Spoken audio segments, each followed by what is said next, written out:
jump into this last topic, man. I thought this one was interesting. I saw an interview. Just Blaze was being interviewed on the You Know What I Mean Godcast. Lord Jamar, Godfrey's on there with him now, and who am I missing? Rod Digger. Rod Digger look good too, by the way. Y'all don't sleep. I like her. I like her, man. Plus she can rap her ass off. Shoot your but shot. I might have to, man. But they had Just Blaze on there. He talked about a whole bunch of stuff. He talked about how when he first got to Rockefeller, like he couldn't talk to Jay-Z for like a year and a half. Like he was the new guy and he had to work himself in, and Jay would, talk to him through a third party and be like, the drums are cool, but no, or I don't like the sample, or this is okay, but you got to tweak this, turn the hi-hats down. He went through a whole year and a half of that until he had a record that went off what I believe it was was it Beans? I think it might have been a State Property joint or something that went off. And Jay was like, "Oh, that's the kid Just." He was like, "Yeah." Everybody was like, "Yeah." Oh, it's time for him to let's bring him in. And he gave him a whole studio room and bass line, and the rest is history. But one thing that he said that stood out to me, being a producer, Lone, you'll be able to speak to this as well, is the importance of understanding, when what an actual producer is. And he talked about how he got in an argument with Puffy because Puffy told him one time on a project they were working on, "Hey man, just so you know, my name is going to be listed as producer all these records that we did." And Just Blaze is arguing and cussing him out. "You didn't make the beat. You didn't do this. You didn't do that." And he said it took him years to understand that, the guy that makes the beat is not necessarily the producer. And I've always been aware of this. Well, I'm not going to say always. I've had the conversation a lot. But when you make beats and you're a producer, sometimes you see people like Khaled can't, he ain't, I don't know when last time he touched the MPC. I know he used to produce, but he gets all these super producer credits. And people like Puffy, he's got producer credits, and I don't know if he touched the drum machine or any of your Biggie shit. But people always talk about how the producer is the guy that knows the engineer. He knows what songwriter to pair with the artist. He knows what sounds good here. He knows what sounds good there. And Just Blaze said it took him a long time to understand that. And he was in his feelings at first, but he had to realize what it was. So, Lone, what do you think about that? Do you think a lot of producers now that are, we could talk, like, shout out to the homie D-Frog. He's up and coming. Getting his bearings up underneath him. Like, do you think a lot of these producers now truly understand what that means? Because there was a point in time where I didn't. Like, I'm like, if you ain't make the beat, I don't respect you. You know what I'm saying? But I had to learn that, there are levels to it, and there are joints that Quincy Jones produced and he didn't play an instrument on. You know what I'm saying? So do you think producers that are up and coming are aware of that, or do they even care at this point? I think we're in an interesting place right now because we're a handful of years into the whole like beat maker and producer overlapping, like that term. You know what I mean? Like there was a long time where there was a time when beat maker and producer weren't interchangeable, and now it's however much instrumental music there is out there, everything is just called a producer, and beat maker is just kind of a side thing at this point. I think it depends on like where you're at musically, who you're working with, if you're working with others, and all of that, kind of mixed together. Like you were a producer on Fox the Legends project. You didn't necessarily make everything, but you were in there working with him, and a part of the whole process of like putting that together. You know what I mean? That's the producer aspect of it. I think a lot of times that's where the beat maker can completely overlook that. If you're in a hip hop group and it's just you and one other person and you make the beats and you record everything, like you're the producer, you know what I mean? Like if you're the only, a lot of times there is no producer aspect. It's very rare, I think, for up and coming acts to have like an actual overhead executive producer or anything like that, like a Puffy or a Khaled, or even what you did with Fox and stuff like that. But I mean, I haven't had very many instances though where I've ran into like that being a problem. You know, like, Okay. you know what I mean? Like, Mhm. so, you know, it's, I don't know if it's really an issue. I do think it's, I think it's an interesting thing to talk about. You know, sometimes I wonder the value of an actual producer, but I think sometimes I don't think it's as valuable as it is some other times. That's what I wanted. That's the part. That's what I wanted. I was wondering if you were going to say that. The value is the value overhyped sometime when you list someone as a producer? I think the only on the grand scheme of what we're talking about, the guys that we're talking about, because right. I think sometimes it can be overhyped. I think it can be exaggerated at times.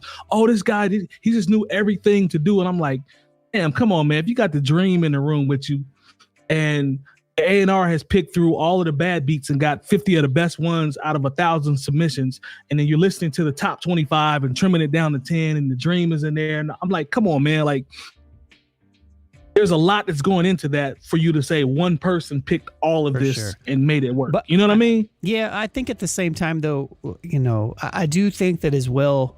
While I agree with that, I think there is a particular skill set in being able to know what's going to work. You know, like even though a lot of the work's already been done, I do think if you have a really good ear, like whoever is Top Dog Entertainment's main producer has a great ear. You know what I mean? Like like even from an A&R standpoint, all the artists have a very specific sound that fits within that, you know, that itself. Great. You know, like Dre is obviously a really dope producer. Even if he's not making the beats, he knows how to get the right producers around him. If it's a High Tech or if it's a Denon Porter, or, you know, like those guys are crazy dope. It's 𝗀𝗲𝗋. Yeah, it's crazy. Yeah, exactly. It's crazy to think of Denon Porter as a beat maker. You know what I mean? But he is, he is spectacular. He's like one of the best producers out there. But that's what makes Dre so good. As far as like Puffy and DJ Khaled, I don't know about Khaled, man. Like I haven't really liked much. I feel like they're more. I ain't going. I'm sorry. Like I think it's because their focus is less on the music and it's more so on like what will work. As opposed to Dre seems to have more of money, man. He's pretty much just middleman and shit at this point. Yeah. Who was that, Terry? In his career now, because Khaled. DJ Khaled. Yeah. No, I wouldn't try to play Diddy. I wouldn't try to play Diddy because Mary J. Blige, what's the 411, like all them albums that came out. So I'm not gonna play him. But Khaled, I'm not going on Khaled. I'm sorry. Maybe I'm a hater. I'll embrace it. But I'm not going on Khaled. I'm not gonna try. I'm not gonna necessarily play Diddy. Know. Yeah, I mean, but we know what. Maybe it's because we more paid attention because we were really into music back in the day that Puffy wasn't actually making all of these beats. Right. That Dr. Dre had a lot of help and a solid ass team surrounding him in order to make that sound. Although he was very instrumental in it as well. Like anybody that he's worked with producer wise, will never take any credit from Dre. Yeah. Because they'll say they put something out and Dre put his own twist, or he was able to give it that Dre sound. Right. Like even took it to the next level. Read an article about Denon Porter. Yeah, about him working on 50 Cent's album. A lot of people don't even know how instrumental he was on Get Rich or Die Trying. And he was talking about how all the things that he did, but how Dr. Dre was able to make shit pop, even though he didn't necessarily make all that instrumentation. And at the end of the day, as long as you're getting paid and your royalties and things are set, does it really matter that you're not mentioned as that producer? You know what I'm saying? And this is more you and Lone's lane, because y'all produce and y'all have credits here. And you know what I'm saying? So y'all know exactly how that works. I mean, I say as long as the paperwork is good at the end of the day. Yeah, does it really matter? I say ego is a hell of a drug, man. Ego is a hell of a drug. I mean, even though I say no, you know, like if there's some sort of, I'll take it. I'll answer your question with another, like a statement. But what I'll say is that it doesn't really matter, but does it really hurt to have the producer's name on it too. You know what I mean? Like to say it was produced by Dre and Denon Porter. You know what I mean? I wouldn't say. I would, yeah, I see you on that, but in the same token, like say a ghostwriter. So is this the same comparison as somebody that's ghostwriting for an artist? And we know Puffy has used those endless times as well. Royce, I believe, was one. A ghostwriter. You know, a ghostwriter is not being mentioned at all, but they're still collecting. If the paperwork is right, they're still collecting on that shit from whenever it was set out and began up until now and into the future. So with that being said, is that a different ball game as far as being a ghostwriter versus being a producer who's not necessarily known produce a track, but you got paid for it? I think you actually took the question right out of my mouth, because I was going to ask. That's what I was going to ask to Jay Moore. I was going to ask that to him as just, as a consumer, just remove everything that you know and all the people that you know to do, what we do and all that. But as a consumer, do you care, or is it about, like you're a hip hop head? Like let me take that back. I ain't gonna play you like you just a consumer. You a hip hop head. You involved in the culture, so you're gonna see it differently. But does it matter to you? Like just from the outside looking in, does it matter to you in terms of what we're talking about? I like to know who the people are who created this and found, this sample. And, I'm that kid that read the credits, back in the day, and even though I didn't have any context for it, I wanted to know these people's names. But, when you talk about what a producer is, Quincy Jones produced Thriller. We talked about Quincy Jones, not exactly playing every instrument, but, we also know who Rod Temperton is. He was the one who came up with the music for a lot of these songs. And, then you had other people who came in with the lyrics, that name.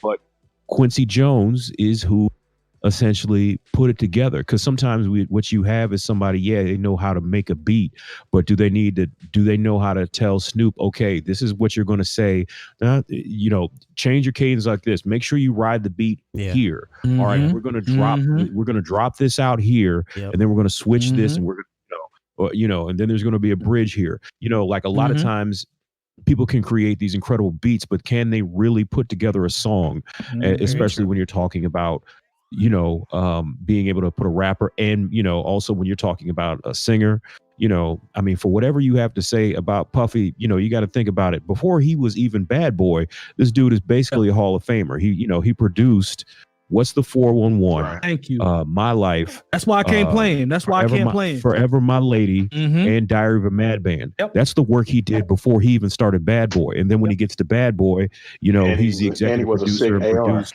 a lion's share of, and the people who did produce other records, they got their props. But the guy who put it all together is Puffy, Diddy, whoever, Brother Love. You know what I'm saying? And so on top of those 4 albums that I just, mentioned, he's got Ready to Die under his belt. Those 5 albums, which put him in the Hall of Fame, regardless of anything that you have to say.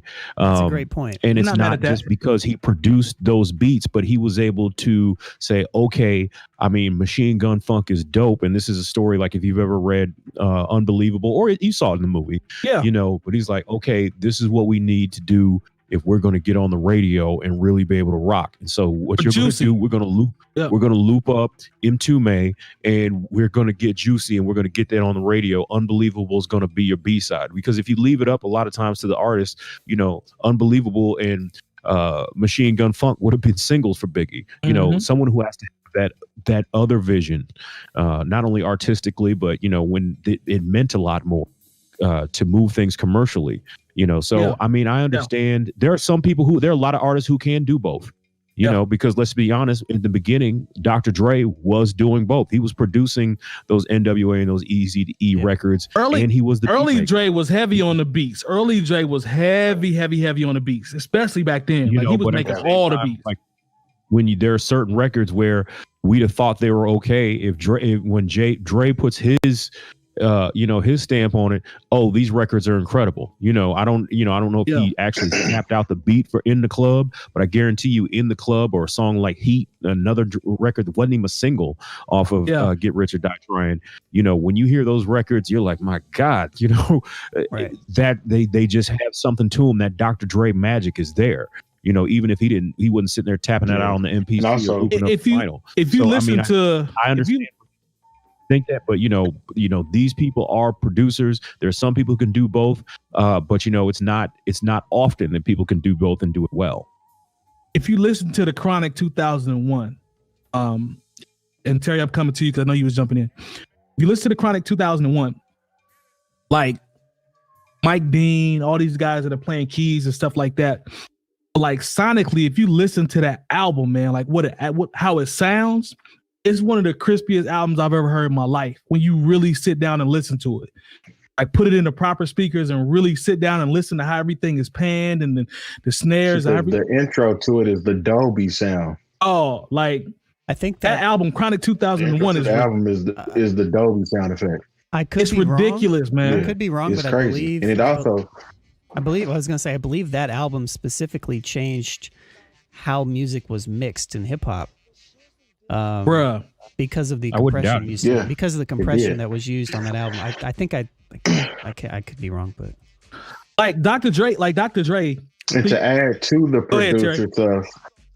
producer stuff, real quick though, even album sequencing is very important as well, because somebody can produce a whole bunch of beats, but if they don't sound good following up on one another, you have somebody else is taking the executive producer credit and they know how to sequence that sound to make that album sound cohesive.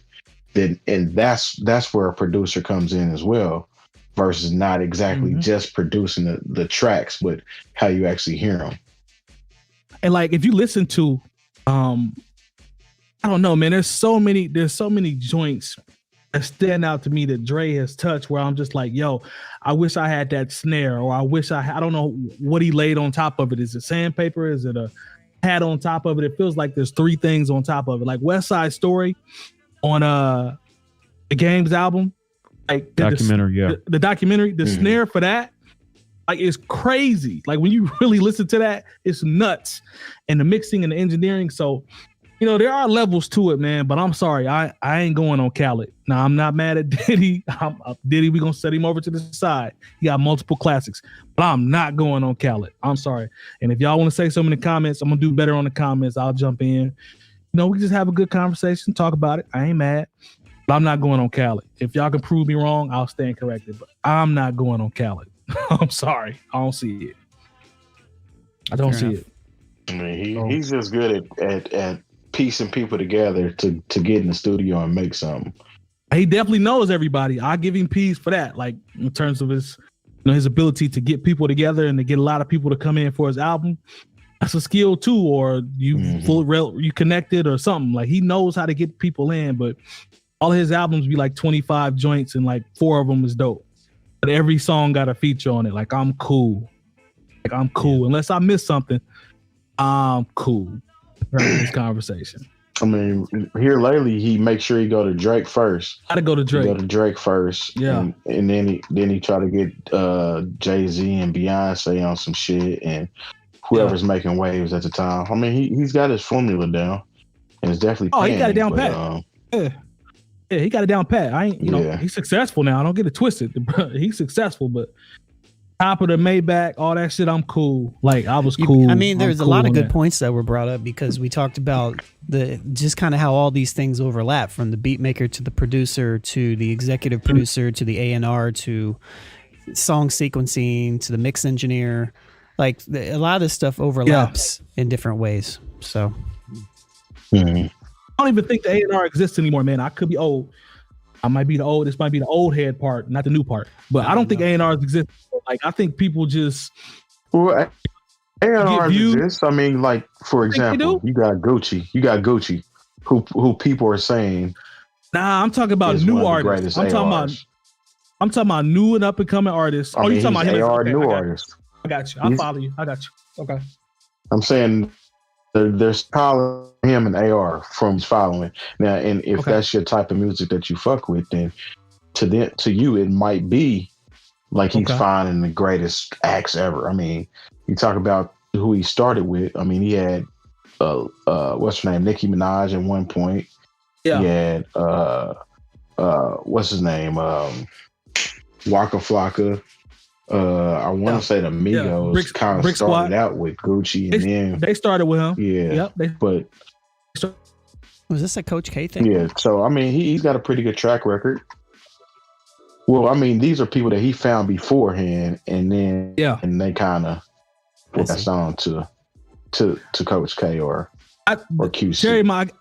Terry, I guess my point is in saying that is.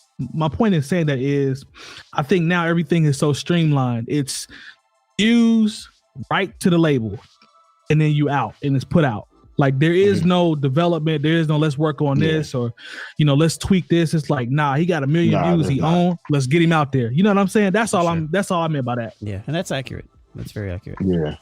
I just think things are streamlined now. Like I don't think none of that shit don't matter like it used to. Yeah, and even further.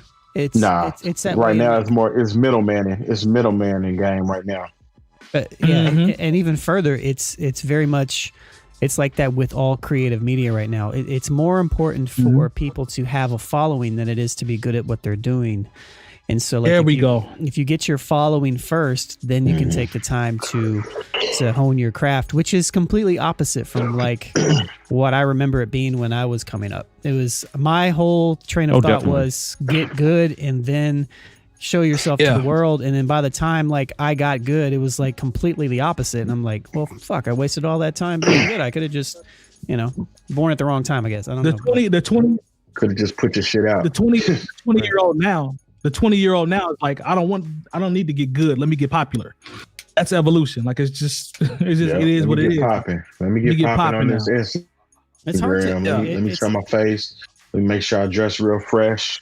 Yeah, I'm weird lit. to accept. It's weird to accept too. Like, I mean, I'm older now, and it's like, man, like there was literally like I spent all this time working on all this, and then I had to come to the conclusion later on, like, wow, things have really shifted in the process of me getting good at my craft. Like nobody cares. How popular are you? Yeah. Sad but true. You know what I mean? Sad but true. Yeah. But that's just the game, man. Like we not hating. It's just an assessment. It's just a fair assessment.